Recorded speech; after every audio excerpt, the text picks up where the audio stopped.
She said, "If you demand a paternity test, it means you're toxic and I'm leaving." I replied, "I understand." Then I secretly swabbed the baby's pacifier and sent it to a lab. When I handed her the results, which proved the baby was her ex's, in the middle of her baby shower. Want to know the exact moment I knew my girlfriend was lying to me? It wasn't when she came home late smelling like cologne that wasn't mine. Wasn't when she started password protecting her phone after 3 years of leaving it unlocked. Wasn't even when she got pregnant, a month after I'd been out of town on a work trip for 10 days. It was when she said, "If you demand a paternity test, it means you're toxic and I'm leaving." That's when I knew. Because innocent people don't weaponize accusations of toxicity to avoid proving their innocence. Innocent people say, "Sure, let's do a test," because they have nothing to hide. Guilty people make demands, set ultimatums, threaten to leave. My girlfriend Jessica did all three. Let me back up. Jessica and I had been together 3 years, met through mutual friends at a bar. She was funny, smart, attractive, worked as a social media manager for some startup.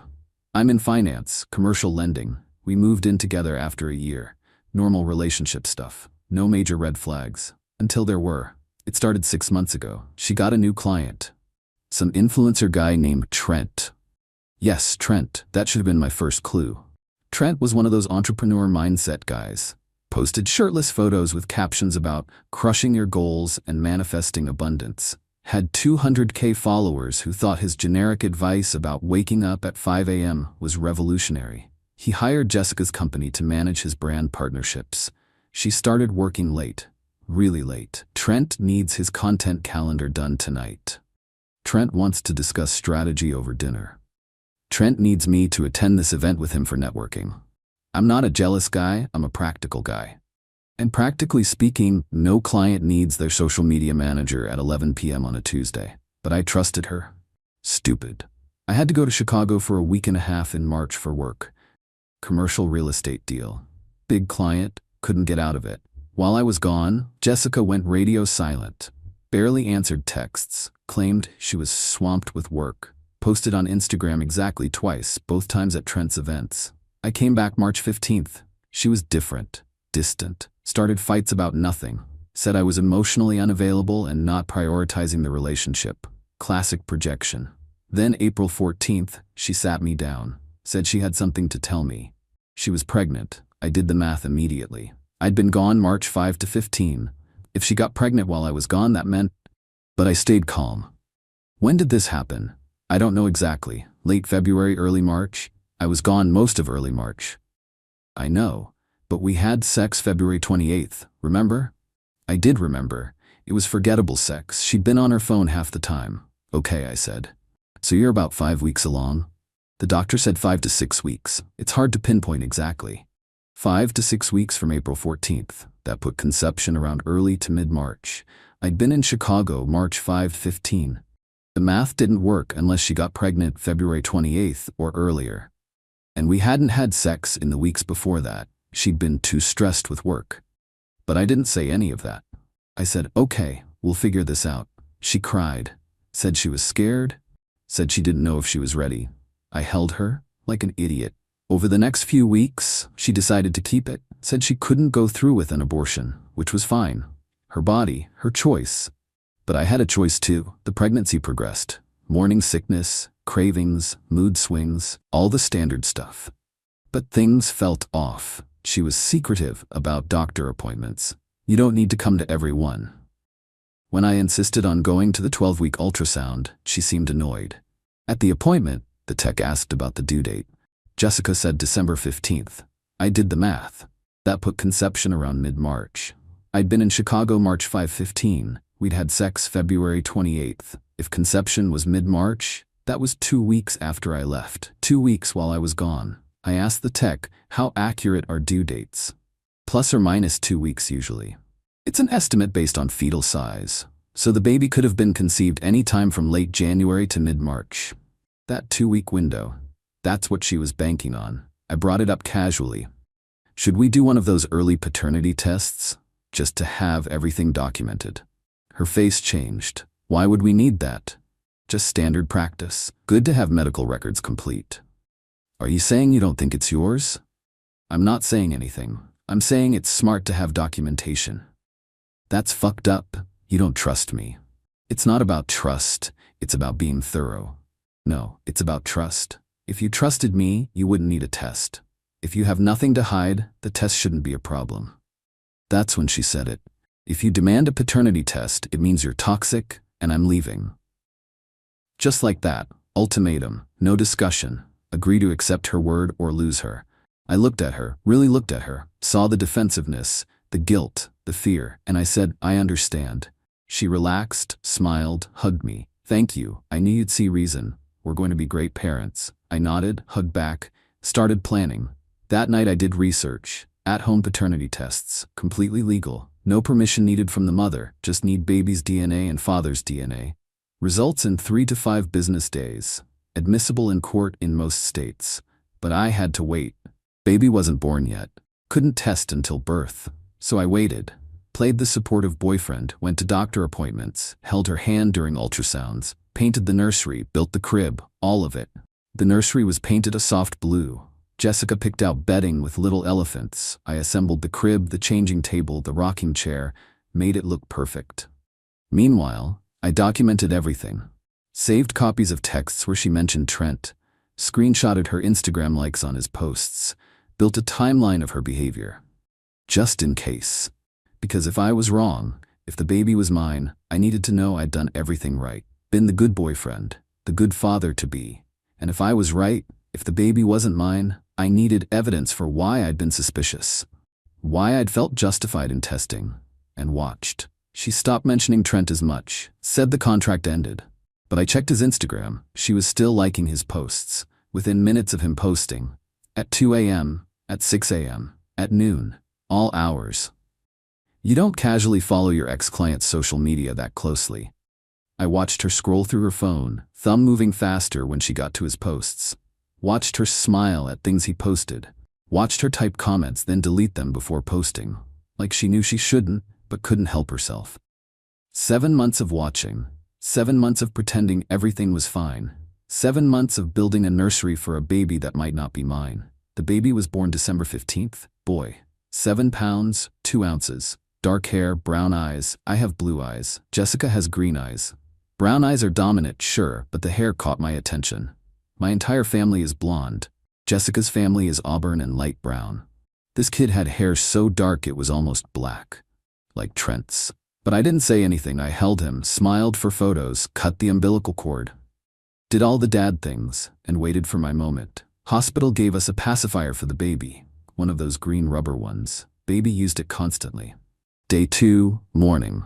Jessica was showering. Baby was sleeping in the bassinet. Nurse said we'd be discharged that afternoon.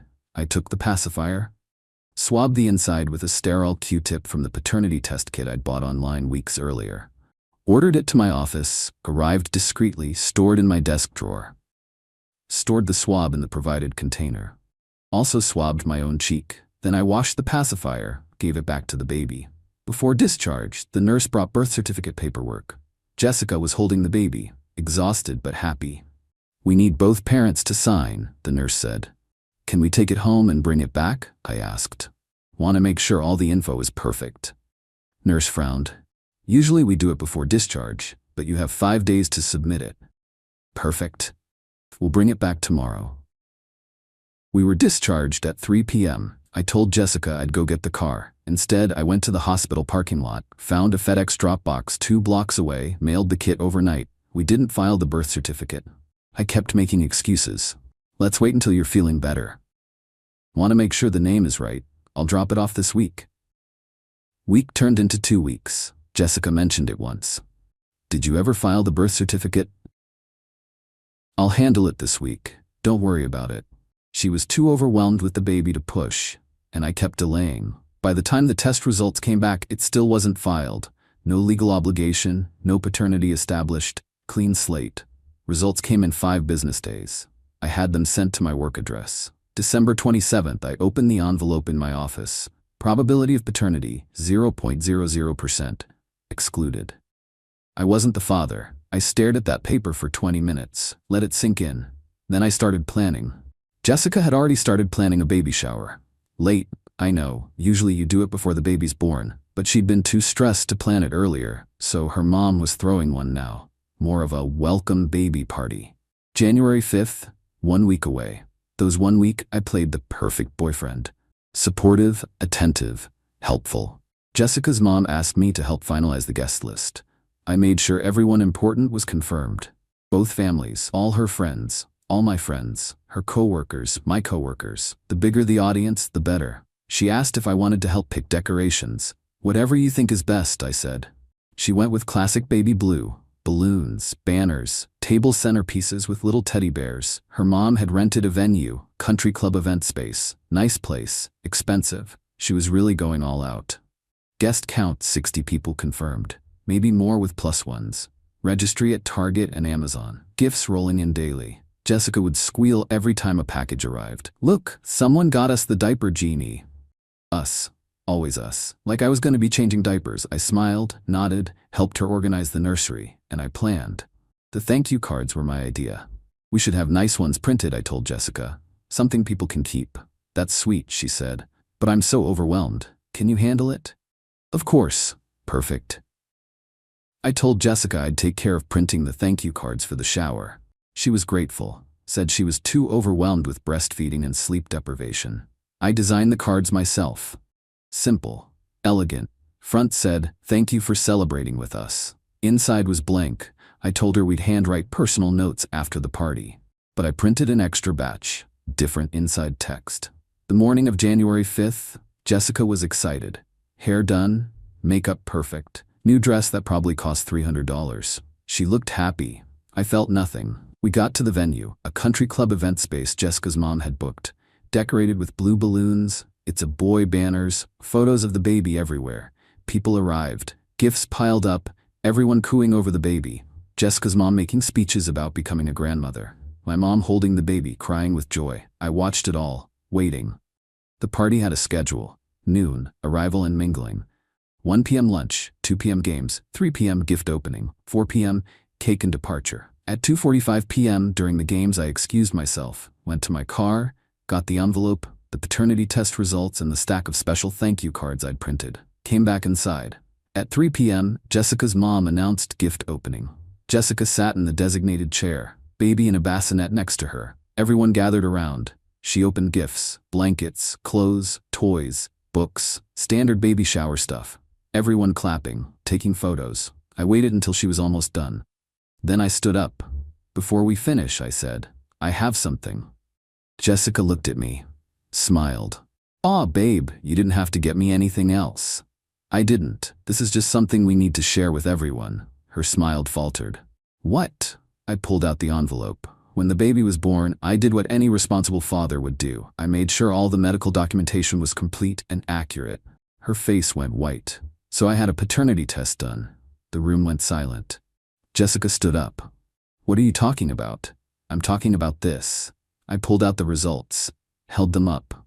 DNA paternity test. Lab received December 18th. Results received December 27th. "You did a paternity test without telling me?" "I did. Want to know what it says?" "This is insane. You're embarrassing me in front of everyone." "I'm embarrassing you? That's interesting." I looked around the room. Everyone here came to celebrate the birth of our son. My son, except there's a problem. I held up the paper. "He's not my son." Gasps, literal gasps from the crowd. Jessica's face went from white to red. "That's not true. You're lying." "Am I?" I walked over to her, handed her the paper. "See for yourself. Probability of paternity, 0.00%, excluded. Not the father." She stared at it, hand shaking. Her mom rushed over. "What is this? What's going on? Your daughter cheated on me, got pregnant with someone else's baby, and has been letting me think it's mine for 7 months. Jessica started crying. This isn't real. These tests can be wrong." "They can be, with a 0.01% margin of error. This one says 0.00% chance. That's not wrong. That's definitive." My mom stood up, looked at Jessica, looked at me. "Is this true?" "According to the lab, yes. I am not the biological father of this child." Jessica's friends started whispering, taking out phones. This was going to be on social media within minutes. "How did you even get the test done?" Jessica demanded. "Legally. Swabbed the baby's pacifier, swabbed my own cheek, sent it to a lab. They did their thing." You can't do that without my permission.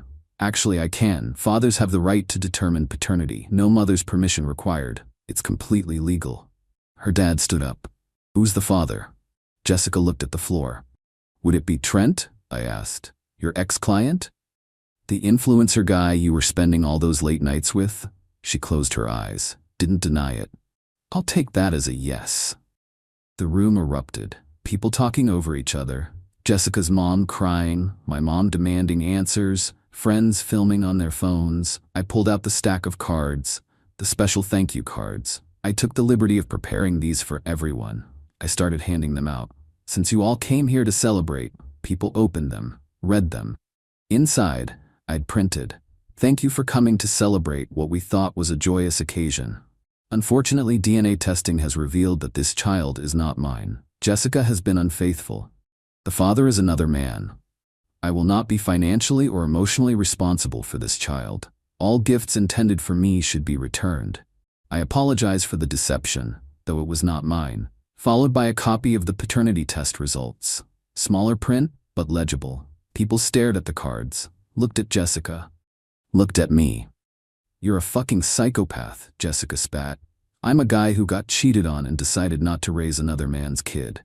If that makes me a psychopath, so be it." I turned to my mom. "We're leaving." She nodded, put the baby back in the bassinet, walked over to me. I looked at Jessica one more time. "For the record, when you said if you demand a paternity test, it means you're toxic and I'm leaving, you were right, I am toxic. To liars and cheaters." Then I walked out. My mom followed. So did my dad, so did my brother, my friends. Half the room emptied behind me. Jessica was left standing there, crying, holding the baby, surrounded by her family and friends who now knew the truth. Outside, my mom hugged me. "I'm so sorry." "Don't be. I'm glad I found out." "What are you gonna do?" "Legally? Nothing. He's not my kid. I'm not on the birth certificate. I refused to sign it until I got the paperwork sorted, which I kept delaying. No legal obligations. And financially, I paid for nothing. She wanted to keep her independence, so everything baby-related is in her name.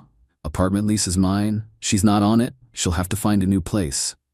You really thought this through. When someone tells you they'll leave you if you ask for proof, you better believe I thought it through. The next week was chaos.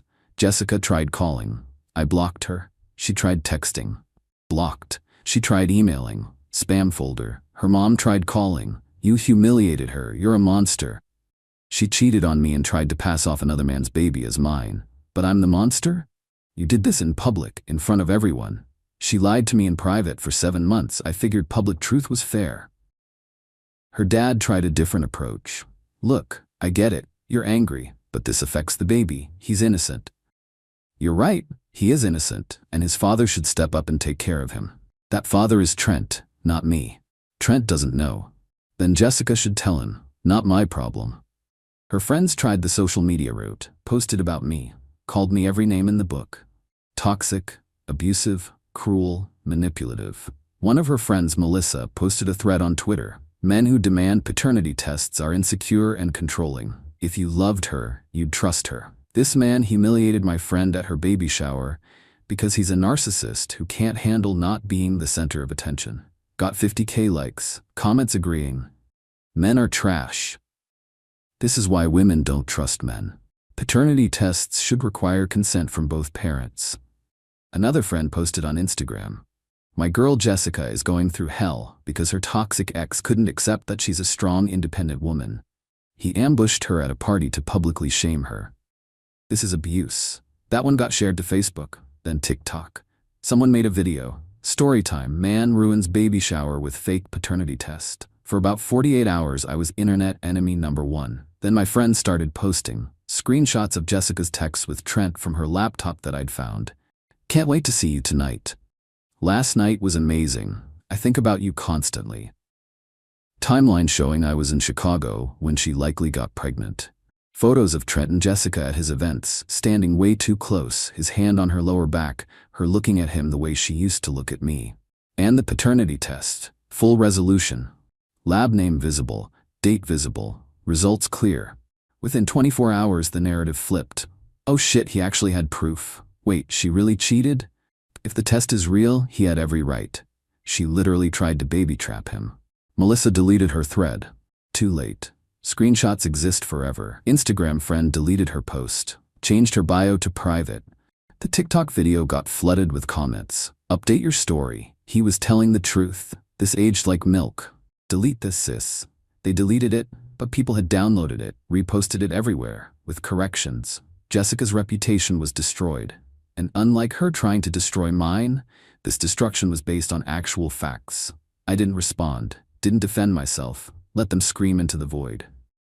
My friends had my back. Posted the paternity test results. Posted screenshots of Jessica's texts with Trent that I'd found. Posted timeline evidence, destroyed her narrative. Within 2 days, public opinion shifted. People who'd called me toxic were now calling her a cheater. People who'd called me cruel were now calling her manipulative. The truth always wins. Eventually, Jessica moved out of my apartment by January 10th. Took the baby, went to live with her parents. I changed the locks, cleaned the place, threw out everything baby-related. Crib, changing table, clothes, toys, all of it. Donated some, trashed the rest. By January 15th, my apartment looked like a baby had never been there. Because, legally speaking, one never had. I saw on social media that Jessica reached out to Trent. He didn't respond. Then she tagged him in a post with the baby. Meet your son. He deleted his social media accounts within 24 hours. Guess the entrepreneur mindset doesn't include taking responsibility. Jessica tried one more time. Showed up at my apartment. I didn't answer. She left a note. I'm sorry. I made a mistake. Can we talk? I threw it away. There's no coming back from this. She didn't make a mistake. She made choices. Choices to cheat. Choices to lie. Choices to manipulate me into accepting a child that wasn't mine. And when I asked for proof, she called me toxic. That's not a mistake. That's a character flaw. February came. I heard through mutual friends that Jessica was struggling. Single mom. No job. She'd been working part-time remotely and got fired for performance issues, probably because she was busy with the baby. Living with her parents, trying to get Trent to acknowledge the baby. He was ignoring her. Did I feel bad? No. Did I think about the baby? Sometimes. But he wasn't my responsibility. His father should step up. If Trent won't, that's between him and Jessica. I'm not a villain for refusing to raise another man's child. I'm not cruel for exposing the truth. I'm not toxic for wanting proof when something didn't add up. I'm just a guy who trusted his gut when his girlfriend said, if you ask for proof, you're toxic. If something feels off, it probably is. If someone threatens to leave you for asking questions, they're hiding something. If someone weaponizes therapy language to shut you down, they're manipulating you. Trust isn't blind. Trust is earned. And when trust is broken, proof isn't toxic. Proof is necessary. That's my story. Girl cheated, got pregnant, tried to trap me with another man's baby, called me toxic for wanting proof. I got proof secretly. Exposed her at the baby shower. Left her to deal with the consequences. Some people think I went too far. Should have told her privately. Should have handled it better. To those people I say, she had 7 months to tell me the truth. She had multiple opportunities when I asked about paternity testing. She chose to lie every time. She chose to double down. She chose to call me toxic for protecting myself. I just chose when and where to reveal what I'd learned. And I chose a venue where everyone who'd been lied to could learn the truth at the same time. Fair? Maybe not. Satisfying? Absolutely. Would I do it again? In a heartbeat. January now. I'm dating again, taking it slow, not rushing into anything. Learned my lesson about ignoring red flags. And if anyone ever tells me asking for proof means you're toxic, I'm walking away. Immediately. Because that sentence is proof enough. Proof that they're hiding something. Proof that they think I'm stupid enough to fall for manipulation. Proof that they're not worth my time. Jessica can raise Trent's baby. Trent can keep ignoring his responsibilities. Her friends can keep posting about how terrible I am. I'll be over here. Living my life, free from lies, free from manipulation, free from raising someone else's kid, and sleeping just fine at night.